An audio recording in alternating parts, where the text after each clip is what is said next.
అంతగానం నేను నడవలేనన్నా ఏదన్నా కూర్చొని మనం మాట్లాడదాం, ఓకేనా? ఓకే. సో మొత్తానికైతే తోట మొత్తం చూడడం జరిగిందన్న. అంటే మీరు ఇంతకుముందుకు అన్నారు, అంటే నేను అన్ని పనులు చేసిన, అంటే మేము స్కూల్ నుంచి రాగానే సో నాన్నకి హెల్ప్ చేయాలని చెప్పేసి వాటర్ పట్టడం అది ఇది చేయడం అని చెప్పేసి మీరు చెప్పడం జరిగింది. సో అంటే వ్యవసాయంలో మీరు ఏమేమి పనులు చేసారు?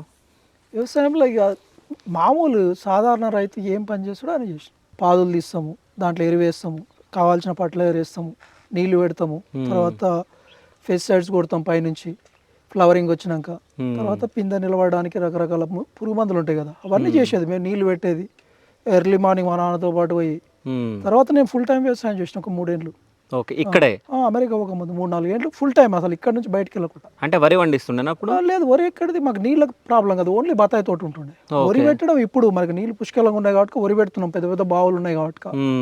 ఇంతకు ముందు వరి కాదు అసలు, మాకు 100 లీటర్ల నీళ్ళు ఉన్నాయంటే సమాతం తీసుకుపోయి మేము బత్తాయి చెట్టు కూర్చుంటే, అంత గడ్డు పరిస్థితి ఉండే మాకు. ఎస్పెషల్లీ ఇక్కడ చుట్టుపక్కల నీళ్ళు చెప్పిన కదా, పక్కన ఒక చిన్న ఒక 100 మీటర్ల దూరం ఉంటుంది.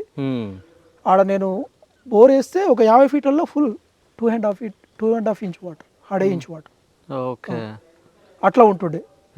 మాకు వరి పెట్టడానికి ఆస్కారం లేదు అప్పుడు, ఓన్లీ బత్తాయి తోట బ్రహ్మాండమైన నీళ్ళు వస్తుండే మాకు. అప్పుడు 10-12 ఎకరాల బత్తాయి తోట ఉండే. 10 అంటే 1000 చెట్లు ఉంటుండే. 1000 చెట్లు 12 ఎకరాలు అంటాం జనరల్. 90 చెట్లు అట్లా పడతాయి 100 ఎకరానికి.